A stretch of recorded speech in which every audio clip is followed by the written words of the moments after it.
Margaret Sullivan's weathered hands trembled slightly as she poured her third cup of coffee that morning, watching through the frost-covered window of the crew lounge as another rescue helicopter turned back from the storm. At 68, she'd seen enough Alaskan blizzards to know this one was different, meaner, more persistent, like it had a personal grudge against anyone foolish enough to challenge it. "That's the fourth attempt," muttered Jake Morrison, the base's golden boy pilot, not bothering to lower his voice. "Even the Coast Guard can't punch through this mess."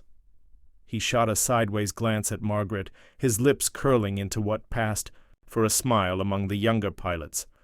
"Good thing we've got our resident museum curator here to show us how it's really done." The other pilots chuckled, their laughter cutting through the morning air like ice crystals. Margaret had heard it all before, the whispered comments about Granny Maggie, the eye rolls when she entered the ready room, the not-so-subtle suggestions that maybe it was time she hung up her wings. At Kodiak Air Station, respect was measured. In sleek avionics and glass cockpits, not in the 40 years of experience etched into every line of her face. Her twin-engine de Havilland Twin Otter sat outside like a relic from another era, its faded red and white paint job a stark contrast to the pristine modern aircraft surrounding it. Built in 1984, the same year she'd earned her commercial license, it looked every bit its age. The younger pilots flew machines worth millions, equipped with synthetic vision systems and terrain awareness warnings. Margaret flew with analog gauges that sometimes stuck and control cables that sang their own tune. In crosswinds. "Weather's not clearing for at least a week," announced Commander Richard Thompson as he strode into the lounge, his polished boots clicking against the linoleum. At 45, Thompson was everything the modern military valued.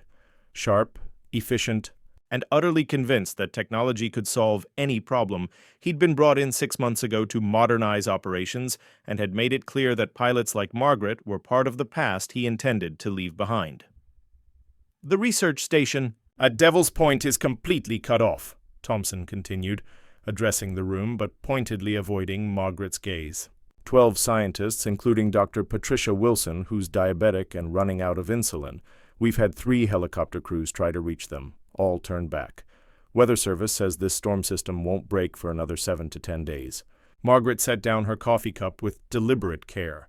She'd flown supplies to Devil's Point more times than anyone else in the room had logged total flight hours. 70 miles north across the most treacherous coastline in Alaska, the research station was accessible only by air, and only when conditions were just right. She knew every wind pattern, every downdraft, every brief window of opportunity that opened when the storm cells shifted. "Dr. Wilson has maybe 36 hours left without insulin," Thompson added grimly, "but I won't risk any more crews in this weather. We'll have to wait it out." "There's a window," Margaret said quietly, her voice barely audible over the wind rattling the building. "Every 6 hours, when the storm cells rotate counterclockwise around the point, lasts about 40 minutes. The room fell silent except for the howling outside. Morrison laughed first, a sharp bark of disbelief. "A window? Lady, have you looked at the radar? It's solid red from here to China." "The radar doesn't show local phenomena," Margaret replied, standing slowly. Her joints protested. 40 years of flying in unheated cockpits had left their mark, but her voice remained steady. "The topography around Devil's Point creates specific wind patterns.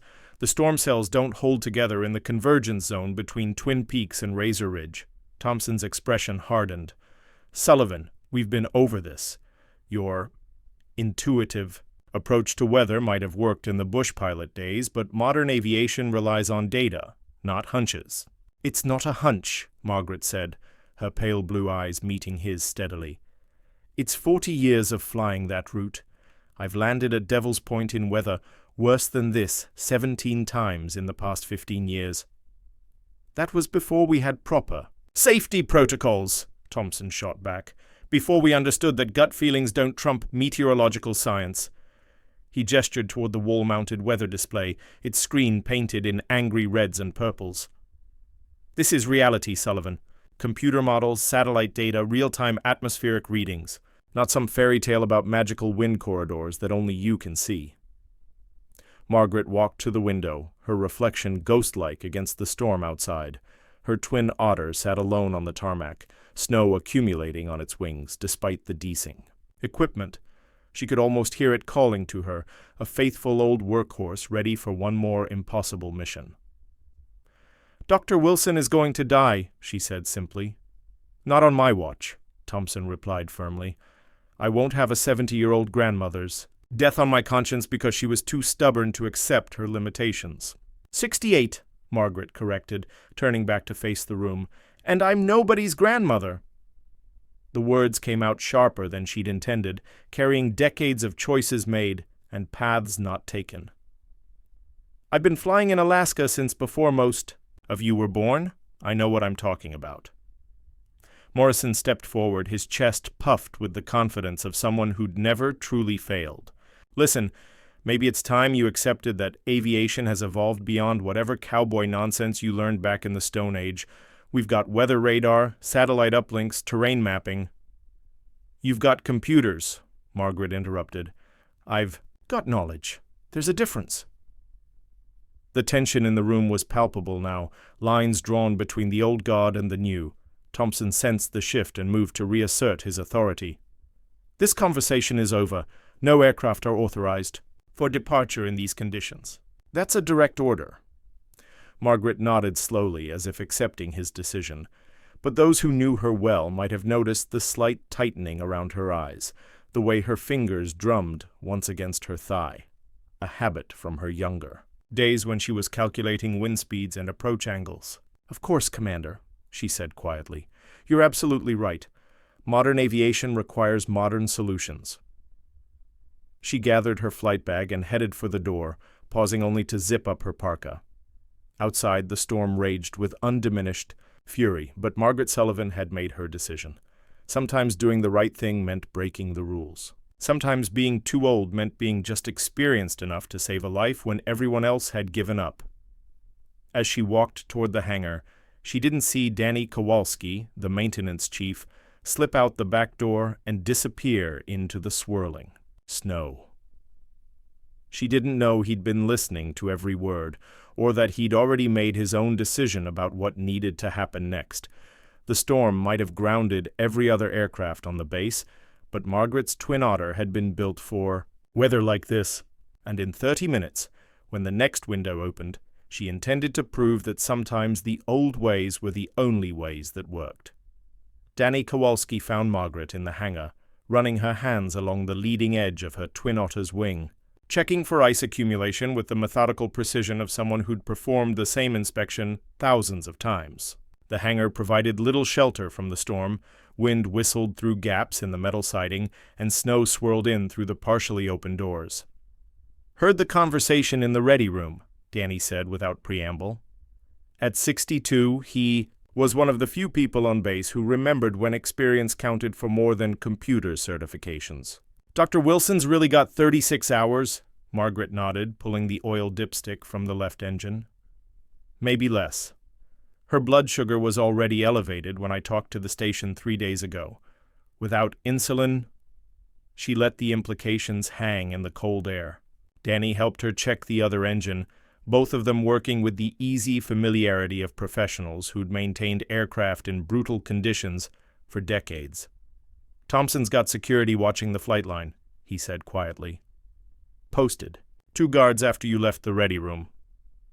"Figured he might?" Margaret wiped the dipstick clean and slid it back into place. "Man's nothing if not thorough." "You're really going to try it, aren't you?" Margaret paused in her inspection, looking at her old friend. Danny had been maintaining her aircraft since she'd first arrived at Kodiak 15 years ago. He'd seen her land in conditions that had sent younger pilots running for the crew lounge, watched her coax her aging twin otter through storms that should have torn it apart. If anyone understood what she was capable of, it was him. "That window I mentioned, it's real, Danny. Opens in about 20 minutes, lasts maybe 45 if we're lucky. It's Dr. Wilson's only chance." Danny nodded slowly. "What do you need?" "Preheat on both engines, full fuel load, and..." Margaret hesitated, knowing what she was about to ask. "I need you to look the other way for about 10 minutes." "Already done," Danny said, producing a remote starter from his pocket. Been running the engine heaters for an hour. Fuel's topped off, oil's warm, batteries are fresh. She'll fire up the second you hit the ignition. Margaret felt a tightness in her chest that had nothing to do with the cold. In a world where she'd become increasingly invisible, Danny's quiet support meant everything. Thompson finds out you helped me. You'll be looking for a new job. Had worse bosses than Thompson? Danny shrugged. Besides, somebody's got to keep that antique of yours running. He handed her a thermos of coffee. Made it the way you like. It strong enough to dissolve engine parts. Through the hangar's side window, Margaret could see the security guards Thompson had posted, their attention focused on the main taxiway.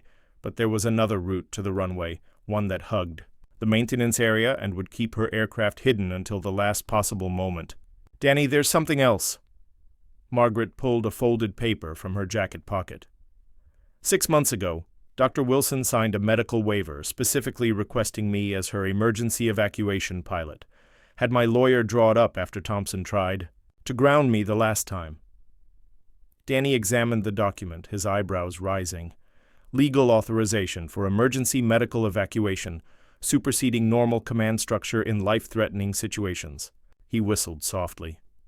You've been planning this for a while. Planning for Thompson trying to stop me, Margaret corrected.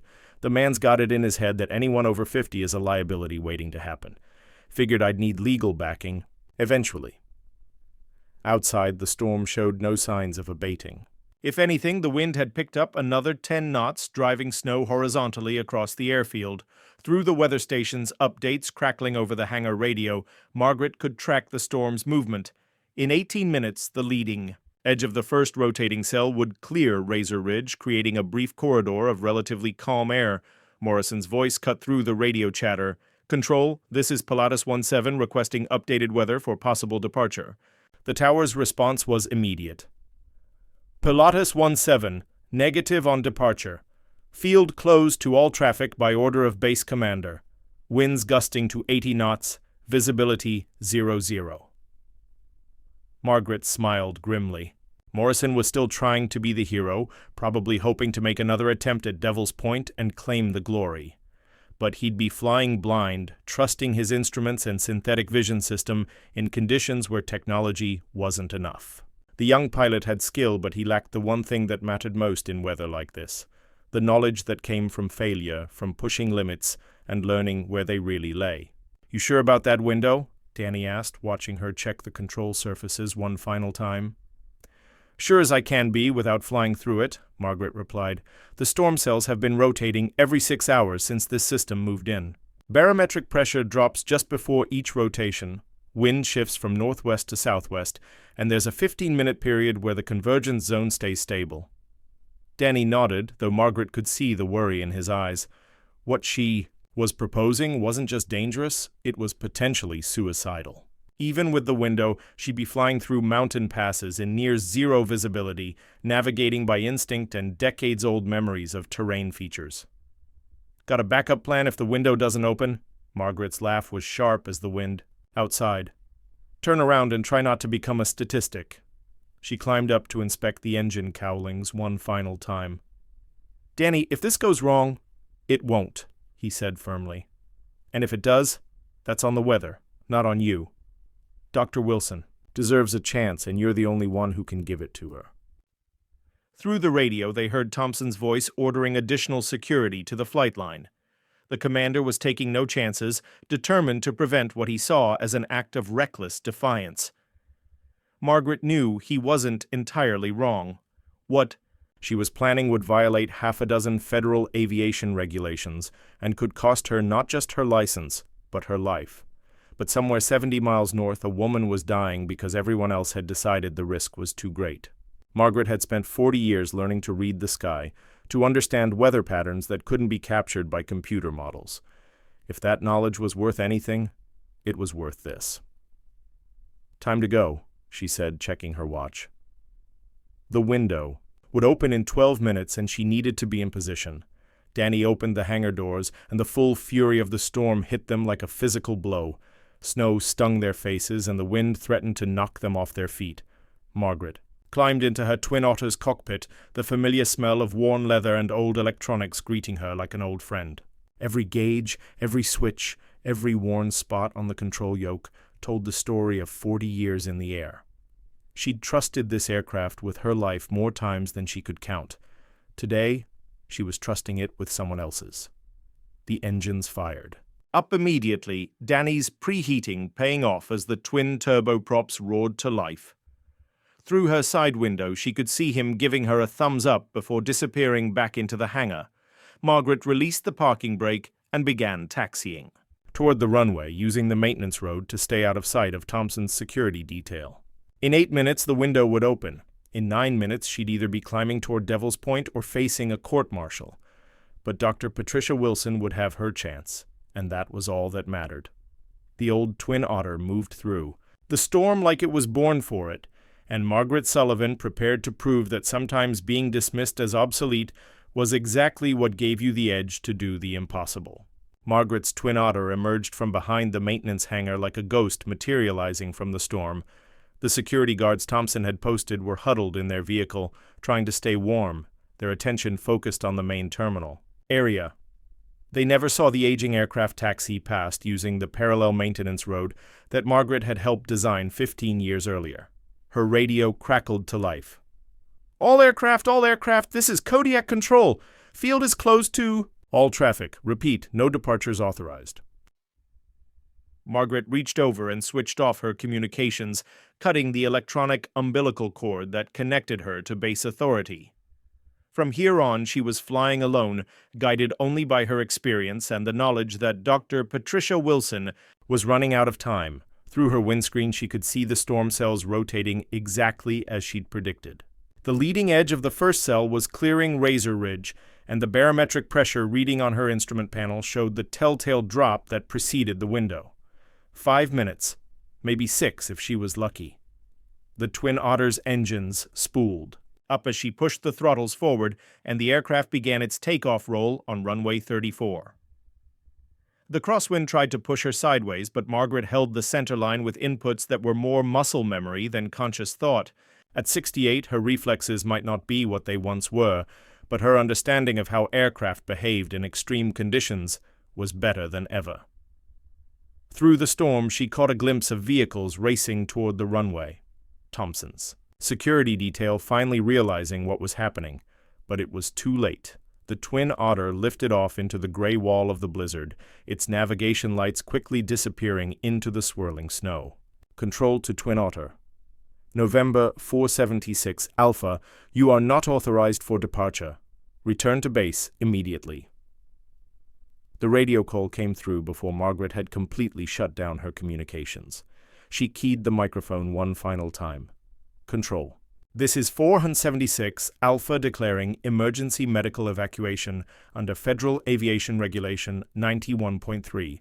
Dr. Patricia Wilson at Devil's Point Research Station requires immediate insulin delivery. 476 Alpha, you do not have authorization for... Margaret. Switch the radio off entirely. FAR 91.3 gave pilots final authority in emergency situations, allowing them to deviate from regulations when safety required it. Whether the courts would agree with her interpretation remained to be seen, but Dr. Wilson couldn't wait for legal proceedings. The turbulence hit the moment she entered the storm proper, slamming the Twin Otter around like a toy in a washing machine. The aircraft bucked and rolled, but Margaret held it steady with control inputs that anticipated each gust before it hit. Ice began forming on the windscreen almost immediately, but she'd expected that. The deicing boots on the wings cycled rhythmically, cracking off accumulation before it could affect the aerodynamics. Her GPS showed 50 miles to Devil's Point, but the instrument couldn't show her the subtle signs she was looking for. The slight decrease in turbulence that meant she was passing through the lee of Mount McKinley. The change in engine sound that indicated the wind direction shift. These were navigational aids that no computer could provide, knowledge written in her synapses through decades of flying these routes. 25 minutes into the flight, she found what she was looking for. The turbulence suddenly decreased, and she caught a glimpse of lighter gray through the clouds to her left. The window was opening, right on schedule.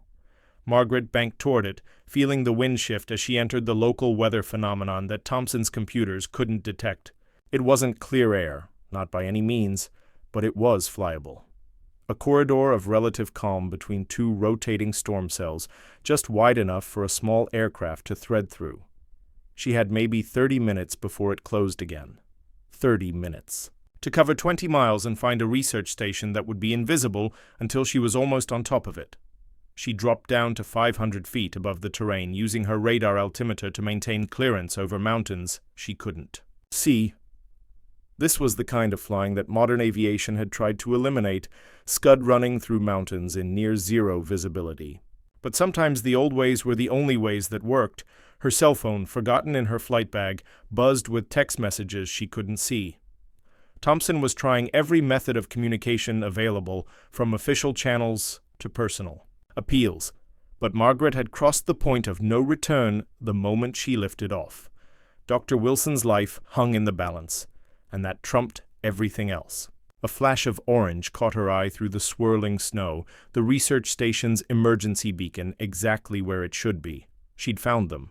Now came the hard part, landing on a 900-foot ice strip with a 30-knot crosswind, and visibility measured in yards rather than miles. The approach to Devil's Point was one of the most challenging in Alaska, even in good weather.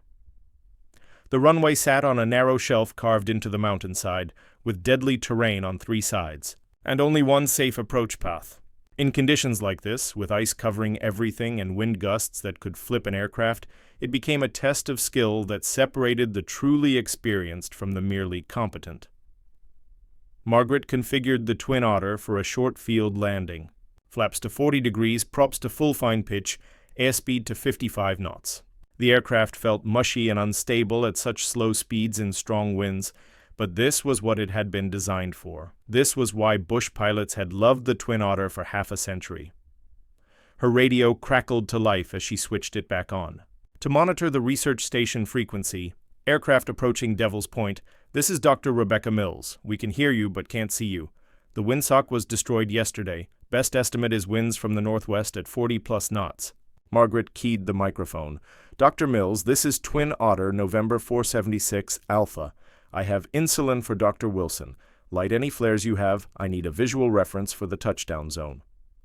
Who is this? Dr. Mills asked, her voice carrying a mixture of hope and disbelief. They told us no one could fly in this weather. This is Margaret Sullivan, she replied, lining up for her approach. And they were wrong. 3 red flares shot up through the blowing snow, their crimson light diffusing through the storm like drops of blood in milk. Margaret spotted them, immediately adjusting her approach angle to line up with the ice runway, even though she couldn't see it yet. At 200 feet, she caught sight of the research station buildings, dark rectangles against the white landscape, their windows glowing with generator-powered lights. At 100 feet, she could make out figures standing near the largest building, their parkas whipping in the wind like flags. At 50 feet, she saw the runway, or what was left of it.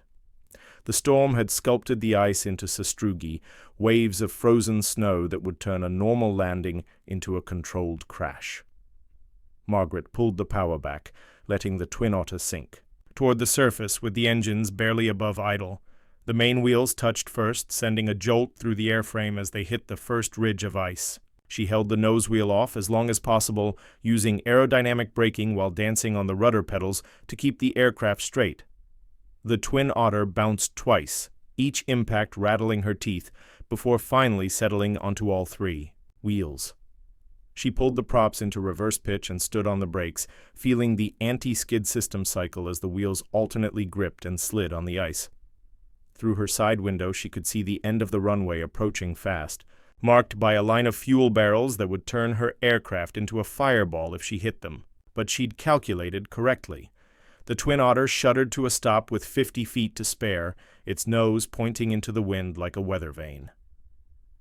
Margaret sat for a moment, letting her heart rate return to normal before reaching up to shut down. The engines. The sudden silence was deafening after the constant roar of wind and turbines. She could hear her own breathing, see it fogging in the rapidly cooling cockpit. Outside, figures were running toward the aircraft, their movements clumsy in bulky, cold-weather gear. Margaret grabbed the insulated medical pack from the co-pilot's seat and opened her door, immediately feeling the wind try to rip it from its hinges. The cold hit her like a physical blow, -40 with the wind chill, the kind of cold that made exposed skin burn and lungs ache with each breath. She'd done it. Against all odds, against direct orders, against the wisdom of modern aviation, she'd threaded the needle through an impossible storm and delivered the medicine that would save Dr. Patricia Wilson's life. But as she climbed down from her aircraft and was surrounded by grateful researchers, Margaret knew this was only the beginning. Thompson's rage would be waiting for her when she returned, along with federal charges that could end her career and possibly her freedom. Sometimes doing the right thing meant accepting consequences that seemed too heavy to bear. But as she handed the medical pack to Dr. Mills and saw the relief in the woman's eyes, Margaret knew she'd made the only choice she could live with. The hard part wasn't the flying. It was what came next. The warmth of the research station hit Margaret, like a wall after the brutal cold outside. The main room was a combination laboratory and living space, with scientific equipment sharing space with coffee makers and emergency supplies. Dr. Patricia Wilson lay on a makeshift bed in the corner, conscious but weak, her face gray with the strain her body had endured without insulin. 5 more hours and we would have lost her, Dr. Rebecca Mills said quietly, as she prepared the life-saving injection. Her blood sugar was over 600. We've been rationing her remaining insulin for 3 days, but it ran out this morning. Margaret watched as the medication entered Dr. Wilson's system, the woman managing a small smile when she saw her rescuer. "I knew you'd come," she whispered. "When they said it was impossible, I told them they didn't know Margaret Sullivan." The satellite phone rang, its electronic trill jarring in the warm space. One of the researchers answered, listened for a moment, then held it out to Margaret with a grimace. "It's for you, Base Commander Thompson. He sounds upset." Margaret took the phone, already knowing what was coming. Thompson's voice exploded from the speaker, loud enough that everyone in the room could hear. "Sullivan, you are in more trouble than you can possibly imagine. Theft of government aircraft, violation of federal aviation regulations, reckless endangerment, disobeying direct orders. I'm having charges drawn up right now. Your pilot's license will be revoked, and you'll be facing criminal prosecution." She held the phone away from her ear until he paused for breath. "Commander Thompson, Dr. Wilson is receiving her insulin as we speak." "She's going to live. I don't give a damn about your heroics," Thompson snarled. "You violated every protocol we have. You're done, Sullivan. Finished. I'll make sure you never fly again." The line went dead. Margaret handed the phone back to the researcher, who looked embarrassed by what he'd witnessed. "Well," she said mildly, "I suppose I should have seen that coming." Dr. Mills stepped forward, her expression fierce. "We all heard that. We'll testify on your behalf. You saved Patricia's life." Margaret shook her head. "Thompson's not wrong about the regulations. I did violate them. Sometimes doing the right thing means accepting the consequences." But even as she spoke those words, Margaret felt the weight of what she'd done settling on her shoulders. At 68, losing her pilot's license would effectively end her life as she knew it. Flying wasn't just her profession. It was her identity, her purpose, the thing that had defined her for 5 decades. The storm continued to rage outside, trapping them all at the research station. Margaret spent the next several hours checking on Dr. Wilson, who was already showing improvement as her blood chemistry returned to normal. The other researchers peppered her with questions about the flight, amazed that she'd found them in near-zero visibility. "How did you know about the window in the storm?" asked Dr. Mills. "Our weather data showed nothing but solid precipitation." Margaret tried to explain about reading terrain through turbulence patterns, about knowing where wind shadows formed, about 40 years of accumulated knowledge that couldn't be programmed into a computer.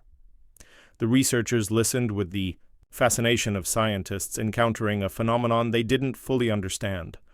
Meanwhile, her cell phone, which had finally found a signal, buzzed constantly with messages. Text after text from people she'd worked with over the years, pilots and mechanics and air traffic controllers who'd heard about her flight. Some were supportive, Others were critical, but all were surprised that Granny Maggie had pulled off something the younger pilots couldn't. One message stood out from her old friend Captain Linda Rodriguez, now retired from commercial aviation. "Heard what you did. Thompson's already talking to the FAA and the U.S. Attorney's Office.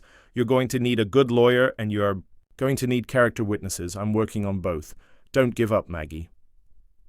As night fell, Margaret found herself staring out at her twin otter, barely visible through the blowing snow. The aircraft was taking a beating, tied down as securely as possible, but still being battered by winds that gusted over 90 knots. Ice was accumulating on every surface, and she knew the morning would bring a thorough inspection to check for damage. Dr. Wilson, now fully conscious and recovering rapidly, approached her with slow, careful steps. "I need to ask you something," she said. "Why did you do it? You knew what it would cost you." Margaret considered the question. Why had she risked everything for a woman she barely knew? Why had she defied direct orders and violated regulations she'd spent her career following? "Because someone had to," she said finally. "Because I had the knowledge and the skill to make the flight, and that meant I had the responsibility to try. The moment I realized you were going to die without help, there wasn't really a choice anymore." Dr. Wilson nodded slowly.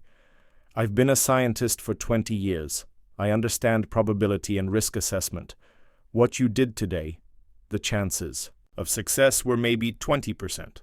The chances of you dying in the attempt were much higher." "Probably," Margaret agreed, "but the chance of you living without that insulin was 0. 20% beats 0 every time." That night, as she lay in a sleeping bag on the floor of the common room, Margaret thought about Thompson's threats. She'd spent her entire adult life in aviation, starting as a teenager washing planes at a small airfield in Montana. She'd worked her way up through cargo runs, charter flights, and air ambulance service, finally settling into the specialized niche of extreme weather operations in Alaska. She'd never married, never had children, never developed hobbies beyond maintaining her aircraft and studying weather patterns. Flying was who she was.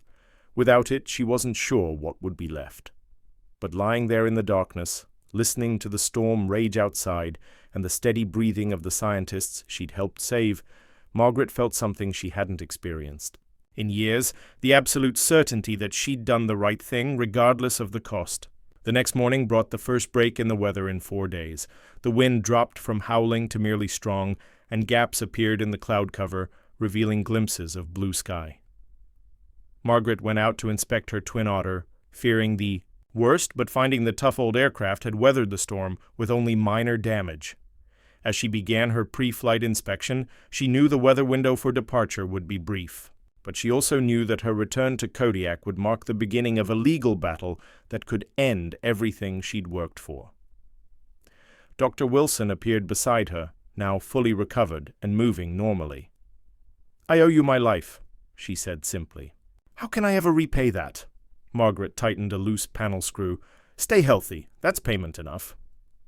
"They're really going to prosecute you for saving me?" "Probably," Margaret admitted. "But that's not your concern. I made my choice with full knowledge of the consequences." As she prepared to depart, the entire research station staff gathered to see her off. Dr. Mills handed her a thermos of coffee and a bag of sandwiches for the flight back. "We've all signed a letter to the aviation authorities," she said, "explaining what you did here. Maybe it will help." Margaret doubted it would make much difference, but she appreciated the gesture. She climbed into her cockpit and started the engines, relieved when they fired up normally despite 3 days of Arctic exposure.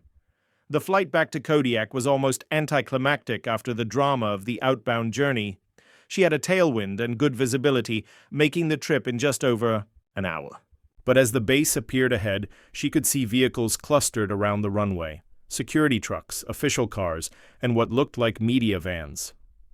Thompson was making good on his threats, and Margaret Sullivan was about to face the consequences of choosing a life over regulations. But as she lined up for her final approach, she knew she'd do it all again if given the chance.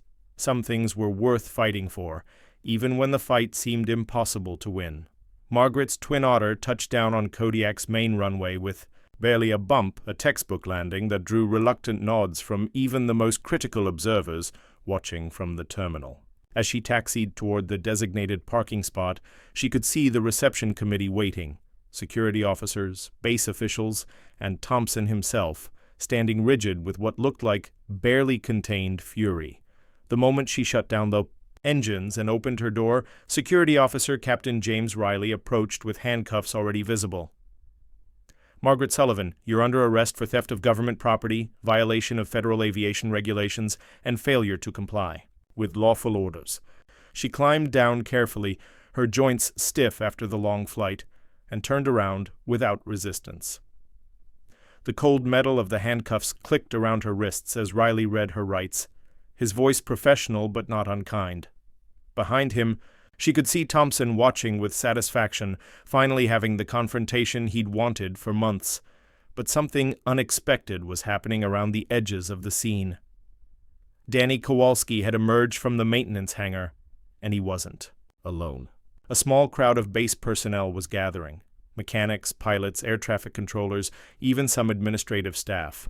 They weren't cheering or making a scene, just standing quietly, watching. As the security officers led her toward their vehicles, something extraordinary began to happen. One by one, the gathered personnel began removing the wings from their uniforms, the pilot badges they wore as symbols of their profession, and placing them on the ground in a line.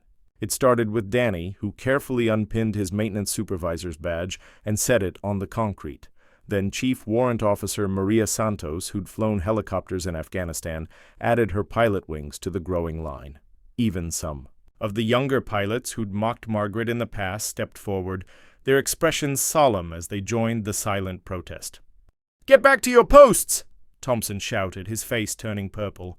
"All of you! This is insubordination!" But no one moved. They stood quietly in the falling snow, watching as Margaret was placed in the security vehicle. Through the window, she saw Danny collecting the wings one by one, carefully placing them in a bag. She knew what he was doing, keeping them safe until this was over, one way or another.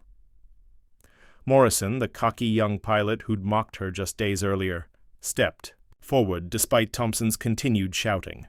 "Ma'am," he said quietly as the vehicle's door was about to close, "what you did, we were wrong. I was wrong." The drive to the base security office was brief, but gave Margaret time to think. She'd known this moment would come from the second. She'd pushed the throttles forward and lifted off into the storm. The question wasn't whether she'd face charges. It was whether she could survive them professionally and personally. The interrogation room was sterile and cold, lit by harsh, fluorescent lights that made everything look washed out. Thompson sat across from her, flanked by a base legal officer and a representative from the Federal Aviation Administration who'd arrived on an emergency flight from Anchorage. "Let's be clear about what happened here," Thompson began, his voice tight with controlled anger. "You stole a government aircraft, violated direct orders, and endangered lives through reckless flying. This isn't about heroics, Sullivan. This is about a pilot who refused to accept that her time was over." Margaret met his gaze steadily. "Dr. Wilson is alive, Commander. That's what happened here." "By pure luck," Thompson slammed his hand on the table. "You could have died, crashed that aircraft, created an international incident if you'd gone down in Canadian airspace. Your cowboy stunt could have shut down this entire operation." The FAA representative, a thin man named Robert Henley, opened a thick folder. "Ms. Sullivan, I've reviewed your flight records. 47 years of flying, nearly 40,000 hours logged, clean safety record. Which makes this incident all the more puzzling. What possessed you to throw it all away?" Margaret had been thinking about that question during the flight back. "Mr. Henley, in 1987, I was flying medical supplies to a remote village when I encountered weather that my instruments said was unflyable. But I'd been to that village before, knew the terrain, understood how the wind patterns worked. I made the flight, delivered antibiotics that saved 6 children from pneumonia." She paused, remembering. The next week, 3 other pilots tried the same route in similar conditions. They all turned back, correctly, according to regulations, but they were flying by their instruments instead of their experience. The difference isn't recklessness, It's knowledge that can't be downloaded or programmed. Knowledge? Thompson's voice dripped with skepticism. You mean guesswork, intuition, the kind of flying that killed pilots before we developed proper safety protocols? No, Margaret said firmly.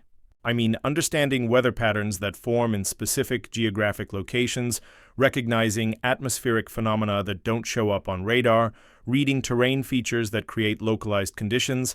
It's not mystical, it's pattern recognition, based on thousands of hours of observation.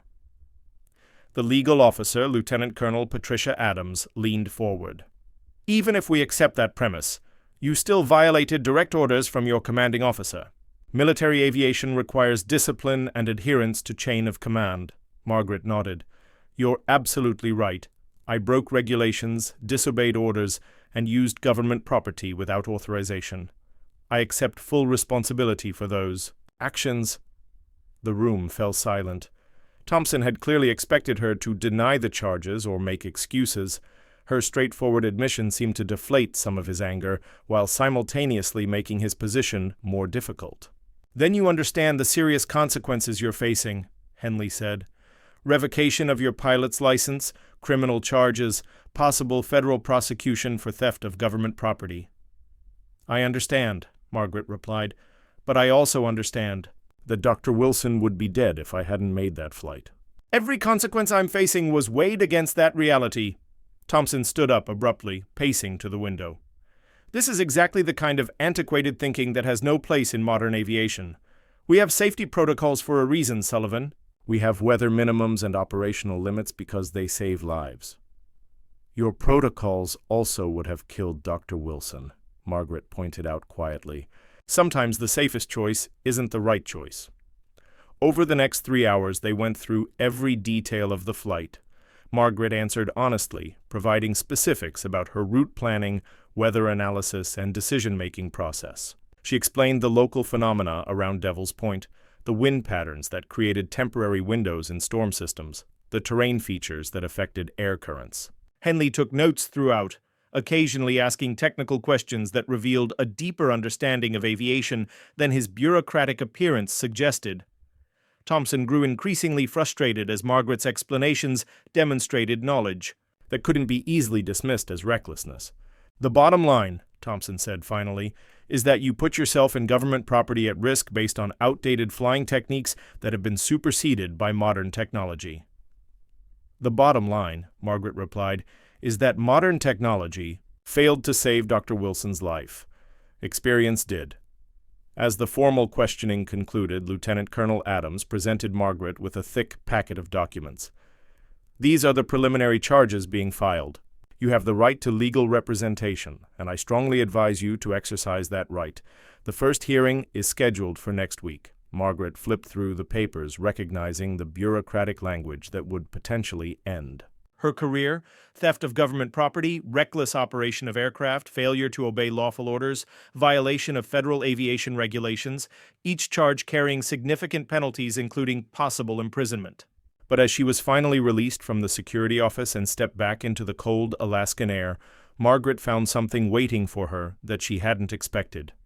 Danny Kowalski stood beside his pickup truck, the bag of wings from the earlier demonstration in his hands. "Thought you might need a ride," he said simply. "And these belong to you now, all of us who put them down. We wanted you to have them." As they drove through the base, Margaret could see the changes that had already begun. Clusters of personnel stood talking in hushed tones, and more than once she caught sight of someone giving her a thumbs up or a subtle salute. Word of Dr. Wilson's rescue had spread beyond the base, and not everyone agreed with Thompson's characterization of her flight as reckless endangerment. "Been getting calls all day?" Danny said as they pulled up to Margaret's small apartment near the airfield. Pilots from around the state, mechanics, air traffic controllers, even some folks from the lower 48 who heard about what you did. Thompson might have the authority to file charges, but he doesn't control public opinion. That evening, Margaret sat in her small living room looking through the documents Adams had given her while nursing a cup of coffee that had gone cold hours ago.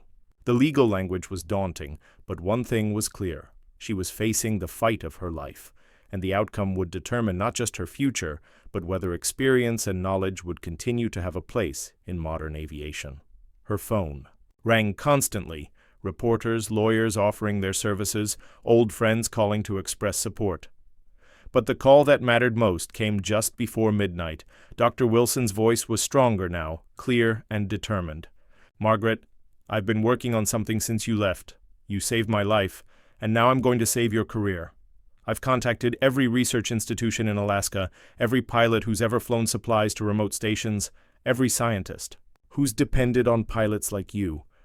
We're going to fight this, and we're going to win." As Margaret finally went to bed that night, she felt something she hadn't experienced since the whole ordeal began. Hope. Thompson might have the regulations on his side, but she had something more powerful. People who understood that sometimes breaking the rules was the only way to do what was right. Margaret woke the next morning to find 3 news vans parked outside her apartment building and a reporter knocking on her door. Word of her rescue flight had spread far beyond Kodiak, and the story was taking on a life of its own. "Veteran pilot defies orders to save life," read one headline. "Granny, Maggie's miracle flight," proclaimed another. She slipped out the back entrance, avoiding the media circus, and walked to the small diner where she'd been having breakfast for 15 years. The owner, Helen Martinez, poured her coffee without being asked and slid a plate of eggs across the counter. "On the house," Helen said firmly. "What you did was right. Regulations be damned." Throughout the morning, Margaret was surprised by the number of people who approached her with similar sentiments. The base barber, the grocery store clerk, even some of the younger pilots who'd previously dismissed her, all expressing support for her actions. But she also noticed the ones who avoided eye contact, who clearly believed Thompson's assessment that she'd been recklessly endangering lives. At 10 a.m., she met with the lawyer Dr. Wilson had recommended, Rebecca Torres, a former Navy pilot turned aviation attorney who specialized in FAA cases. Torres was sharp, direct, and had clearly done her homework. "I've reviewed the charges," Torres said, spreading files across her desk. "They're serious, but they're not insurmountable. The key is going to be establishing that your flight was not only justified but necessary, that no other pilot could have completed the mission successfully."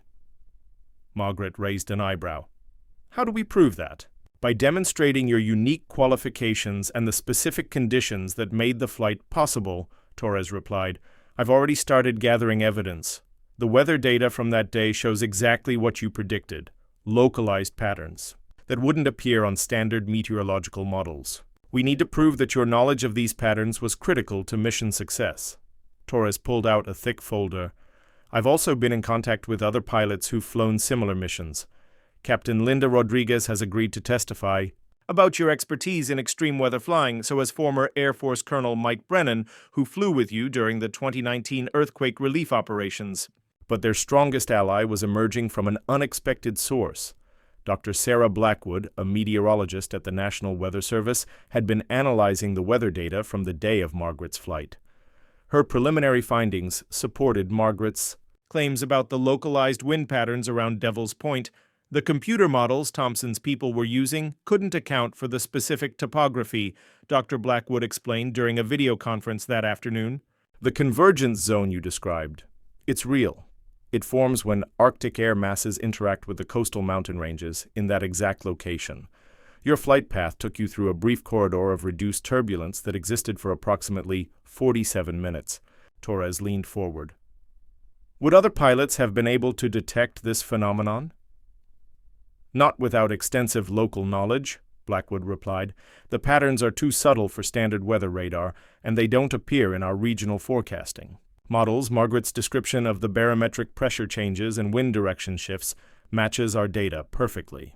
She was reading atmospheric conditions that her instruments couldn't detect." Meanwhile, Thompson was building his own case with equal determination.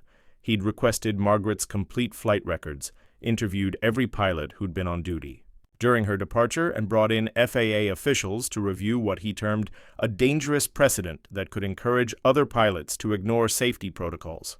The base was becoming increasingly divided. Some personnel openly supported Margaret, while others worried that defending her actions could damage their own careers. The tension was palpable in the ready room, where conversations stopped when certain people entered and resumed in hushed tones when they left.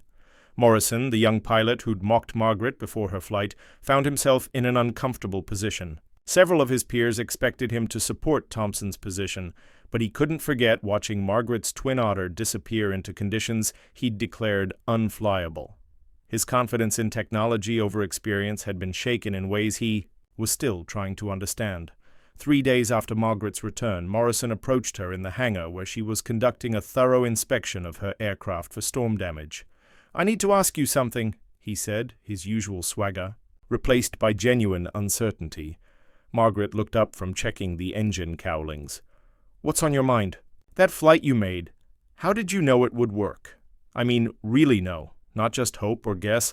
Our weather computers showed nothing but solid storm all the way to Devil's Point." Margaret set down her inspection light and studied the young pilot. Morrison was skilled, probably more technically proficient than she'd been at his age, but he'd been trained to trust instruments over instincts, to follow protocols rather than read conditions.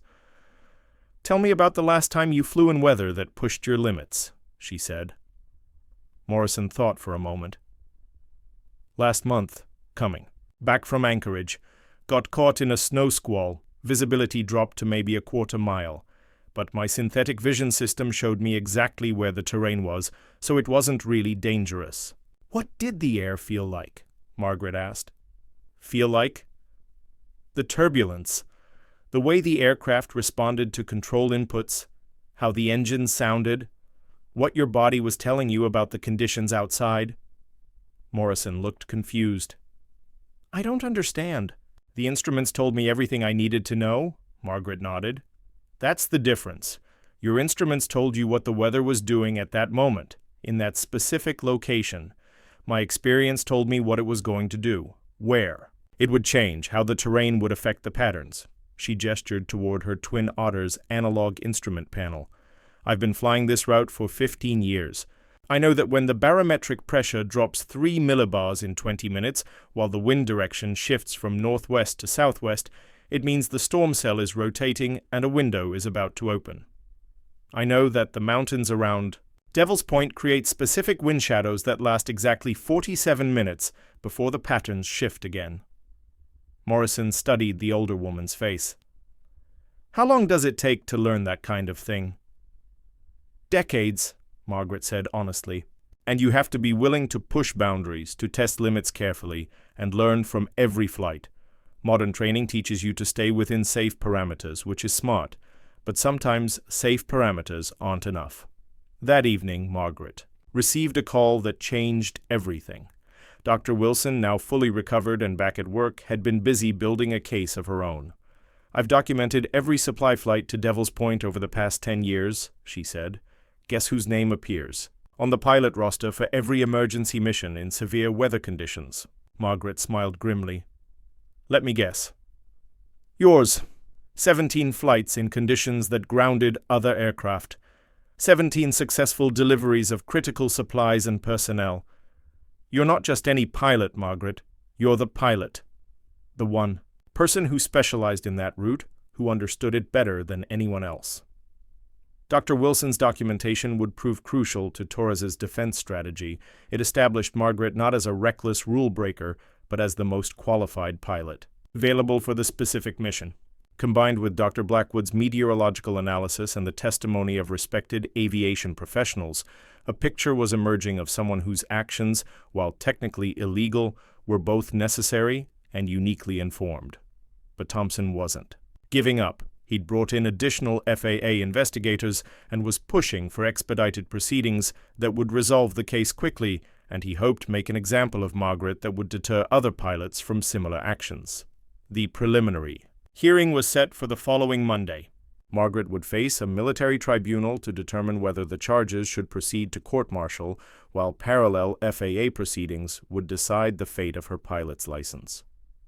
As the weekend approached, Margaret found herself surrounded by an unlikely alliance of scientists, pilots, meteorologists, and mechanics, all united in the belief that sometimes experience mattered more than regulations. but she also knew that good intentions and character witnesses might not be enough to overcome the stark reality that she had, by any technical measure, broken serious federal laws. The hearing room at Kodiak Air Station had been transformed into a formal military tribunal with 3 senior officers serving as judges and enough spectators to fill every available seat. Margaret sat beside attorney Rebecca Torres, watching as Thompson presented his case with the precision of someone who'd been preparing for this moment since the day she'd taken off into the storm. "This case is fundamentally about military discipline and aviation safety," Thompson began, his uniform crisp and his bearing confident. "Captain Sullivan willfully violated direct orders, stole government property, and endangered lives through reckless flying. If we allow experience to override regulations whenever a pilot feels justified, we undermine the entire foundation of safe aviation operations." The prosecution's case was methodical and damning. They presented weather data showing the severe conditions Margaret had flown through, radio transcripts of her ignoring direct orders to return to base, and testimony from multiple pilots who characterized the flight as impossibly dangerous. Morrison took the stand reluctantly, clearly uncomfortable with his role in the proceedings. "In my professional opinion," he testified, "no pilot should have attempted that flight. The weather conditions exceeded all safety minimums. It was basically suicide." "Yet Captain Sullivan survived and completed her mission," Torres noted during cross-examination. "How do you explain that?" Morrison shifted uncomfortably. "Luck, I guess, or—" He paused, glancing at Margaret. "Or she knew something the rest of us didn't." "What might she have known that you didn't?" "Objection," called the prosecution. "Calls for speculation." "Sustained," ruled the presiding judge, Colonel Robert Martinez. But the seed had been planted. When Torres presented her defense, the atmosphere in the room shifted dramatically. Dr. Sarah Blackwood took the stand first, armed with detailed meteorological analysis that supported every aspect of Margaret's flight planning. "The weather phenomenon Captain Sullivan described is real and measurable," Dr. Blackwood testified.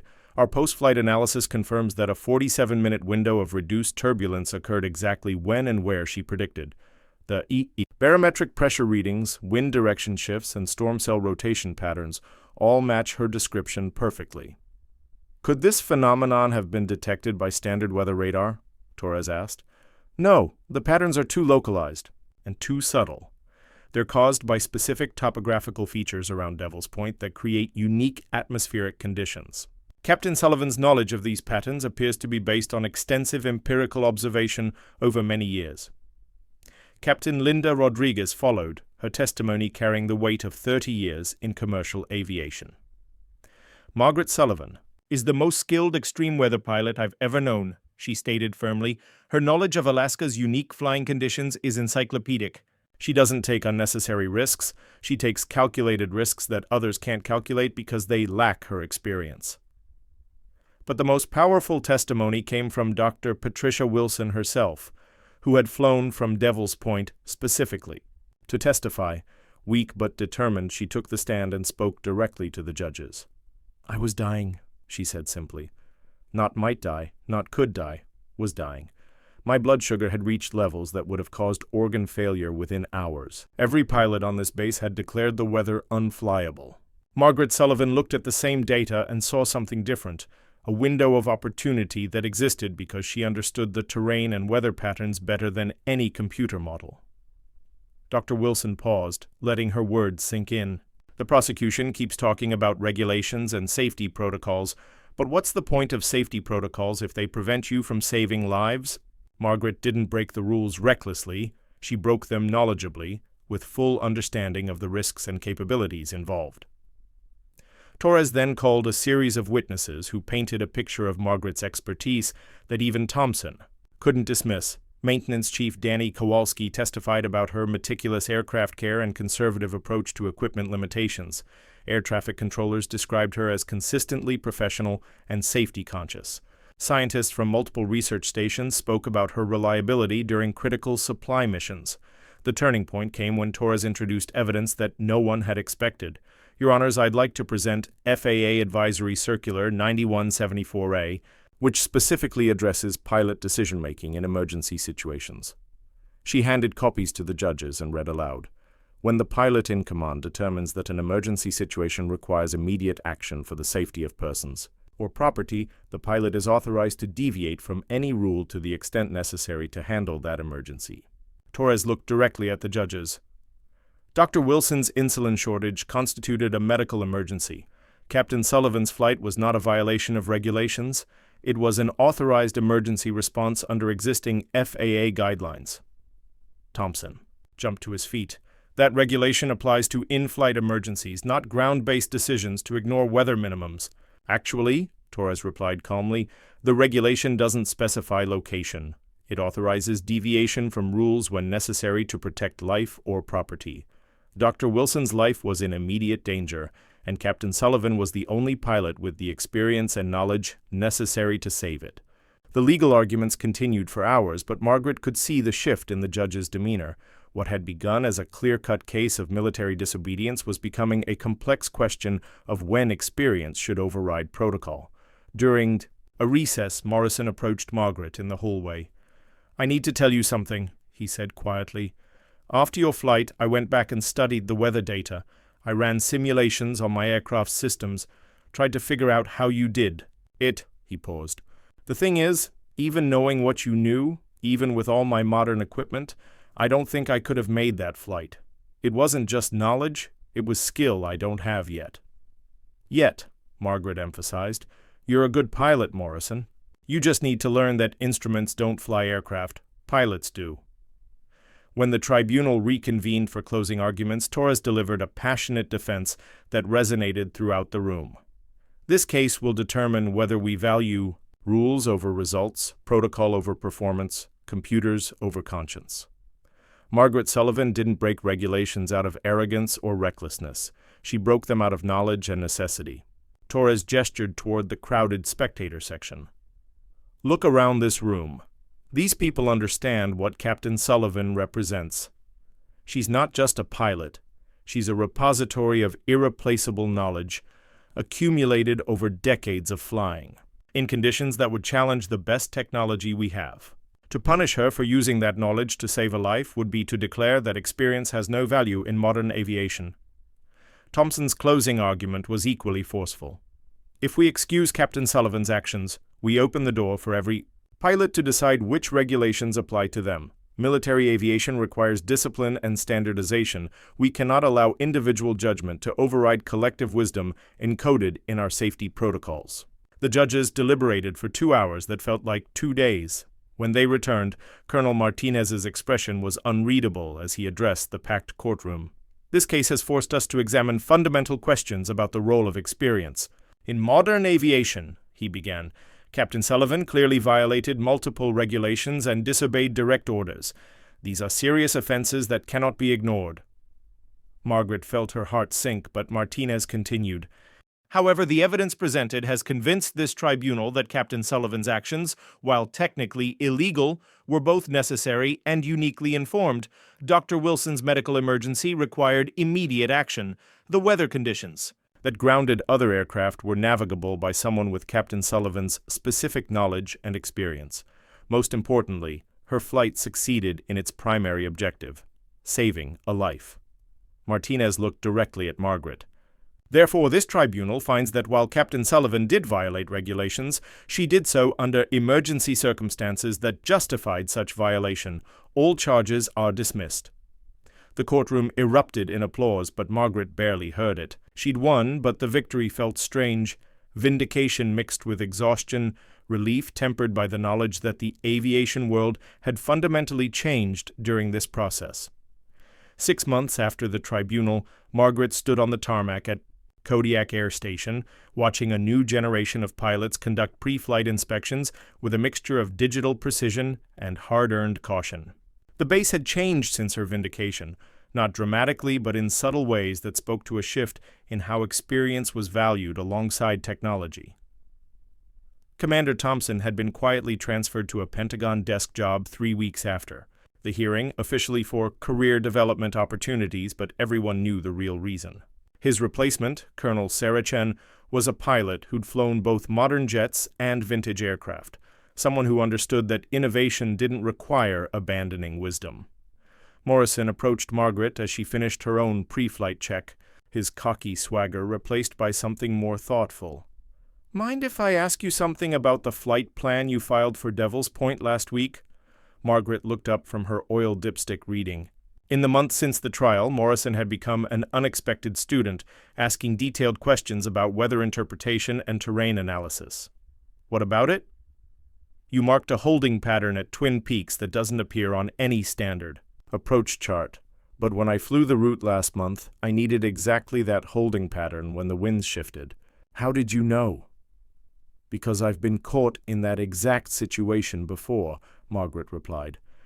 "About 12 years ago, flying medical supplies in similar conditions, learned the hard way that when the wind velocity at Twin Peaks exceeds 40 knots from the northwest, you need somewhere to circle while the downdrafts settle." Morrison nodded thoughtfully. "That's what I'm starting to understand. You don't just know what to do. You know what can go wrong and how to prepare for it." "Experience is expensive education," Margaret said, checking her control surfaces, "but it's the kind you can't get from a simulator." The relationship between Margaret and the younger pilots had evolved into something resembling mutual respect. They still flew their glass cockpits and trusted their computers, but now they also sought her advice about reading weather patterns and understanding how terrain affected aircraft performance. Margaret, for her part, had grudgingly admitted that some of the new technology actually enhanced rather than replaced pilot judgment. Dr. Patricia Wilson had recovered completely and returned to her research work, but she'd also become an advocate for aviation reforms that valued pilot experience alongside technological advancement.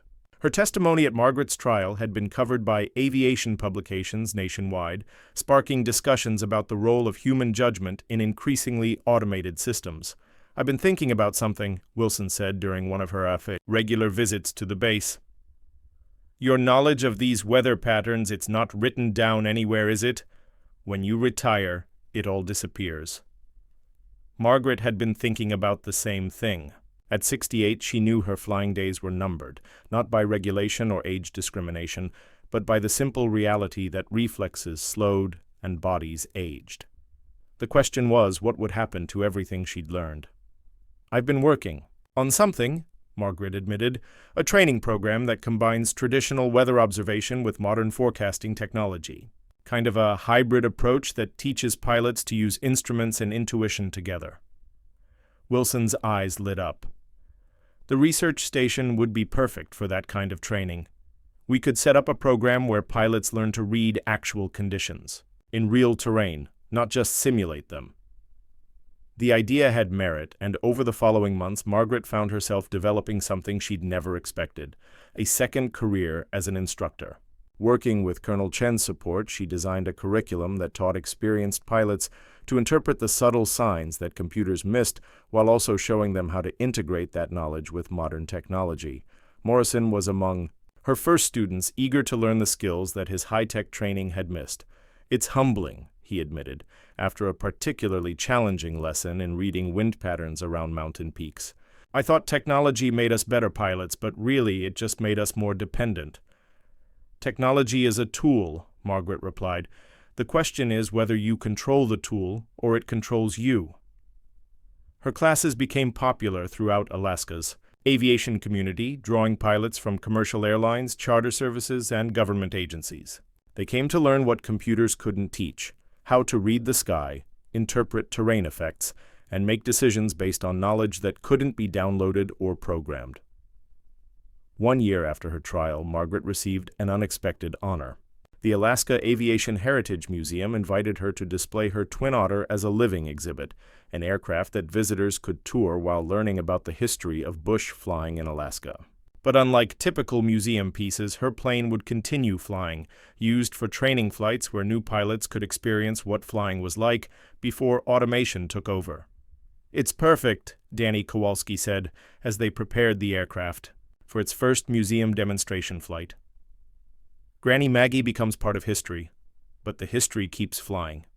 Margaret smiled at the nickname that had once stung, but now felt like a badge of honor. Better than being forgotten in some hangar. On a clear morning in late spring, Margaret took her Twin Otter up for what she knew would be one of her final flights as pilot in command.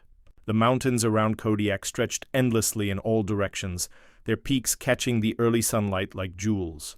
She'd flown over this terrain thousands of times, in every conceivable weather condition, but it still took her breath away.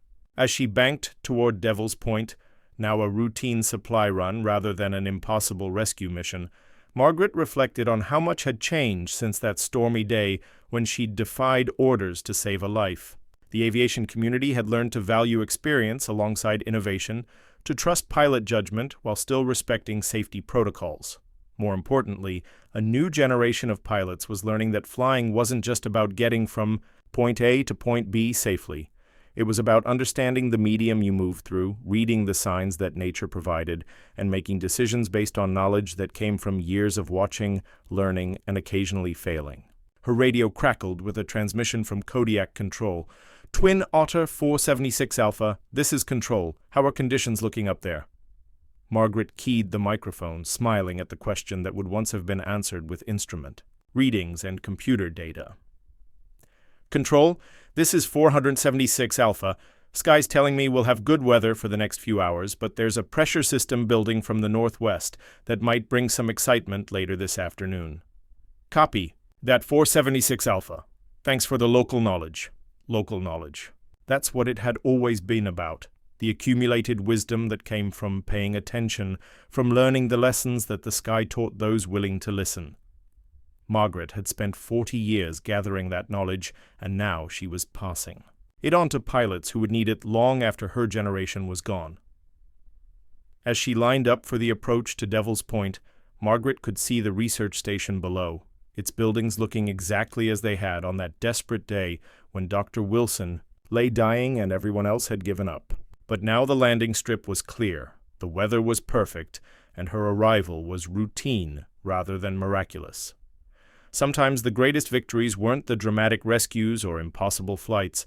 Sometimes they were the quiet moments when knowledge passed from one generation to the next, ensuring that the lessons learned through experience would continue to guide pilots through challenges not yet imagined.